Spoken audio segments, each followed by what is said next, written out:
مزاج زندگی کیسا ہے؟ عقیدہ اتنا کمزور ہے، اتنا عقیدہ کمزور ہے، کسی کی اولاد نہیں ہو رہی، بابوں کے پاس بھاگے جا رہے ہیں تعویذ لینے کے لیے، جی اولاد نہیں ہو رہی۔ اب وہ بابے جو ہیں آج کل ڈپلیکیٹ، ان کو تو چاہیے ہی ایسے بندے۔ آج کل جو ڈپلیکیٹ بابے جن کے اشتہار روز اخباروں میں آ رہے ہیں، ان کو تو ایسے ہی لوگوں کی ضرورت ہے نا جی۔ اگلا آتا ہے جناب کام نہیں چل رہا ساڈا، اولاد نہیں ہو رہی ساڈے، بھجے جاندے بابے کو جناب ساڈا کام نہیں چلتا، ساڈے اولاد نہیں ہو رہی۔ بابا بھی کہہ دیندا دیکھو ہوئے تہاڈے شریکیاں نے کچھ کیتا ہونا ہے۔ جاتے بھاگے بھاگے، کیوں؟ کیونکہ مایوس ہے نا یہ۔ جب کوئی بندہ مایوس ہوتا ہے کوئی بھی اس کو گمراہ کر سکتا ہے۔ یاد رکھو غلامی سے بڑی بیماری ہے مایوسی۔ غلام تو ایک بندہ کسی کا ہوتا ہے نا کہ کوئی کہتا ہے یہاں پہ کھڑا رہے، کوئی کہتا ہے اس کمرے میں ہی رہو، کوئی کہتا ہے کہ یہاں پر پہرا ہی دینا۔ وہ تو غلام کسی مالک کا ہے نا، لیکن اس کا دماغ آزاد ہے، وہ اپنے حکمران کے خلاف بھی دل میں سوچتا ہے۔ لیکن مایوسی تو غلامی سے بھی بدتر ہے، جب بندہ خود ہی طے کر لیتا کہ نہیں نہیں بس میں جیسا ہوں تو میری حالت خراب ہی رہنے والی۔ بس بھاگے بھاگے بابوں کے پاس جاتے، بابا جی اولاد نہیں ہو رہی، بابا جی کام نہیں چل رہا۔ بابا بھی دیکھ کے فوراً ایک کاغذ پہ 2-4 لکیریں مار کے کہتا ہے اوہ ہو تمہارے رشتہ داروں نے کالا جادو کر رکھا ہے، 15-20 ہزار کا سامان لگے گا، پھر مسئلہ حل ہوگا تمہارا۔ اب یہ جو بابے کے پاس جانے والے ہیں، کبھی رب رسول کی بھی سن لو۔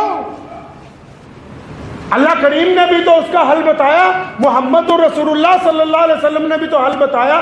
اول تو 90% وہ لوگ جن کے عقیدے کمزور ہیں، چاہے وہ مسلمان ہیں یا غیر مسلم، 90% جن کے عقیدے کمزور ہیں، بھاگے پھر رہے بابوں کے پاس اور کبھی اپنی حالت پر غور نہیں کیا۔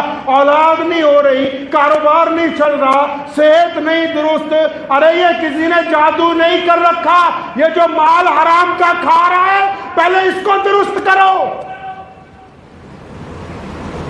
یہ جو بھائیوں کا حق مار رکھا ہے پہلے اس کی ادائیگی کرو۔ یہ جو بہن کی زمین نہیں دی پہلے اس کی بات کرو۔ یہ جو صبح شام لوگوں کی چگلیاں کرتے پھرتے ہو پہلے اس سے توبہ کرو۔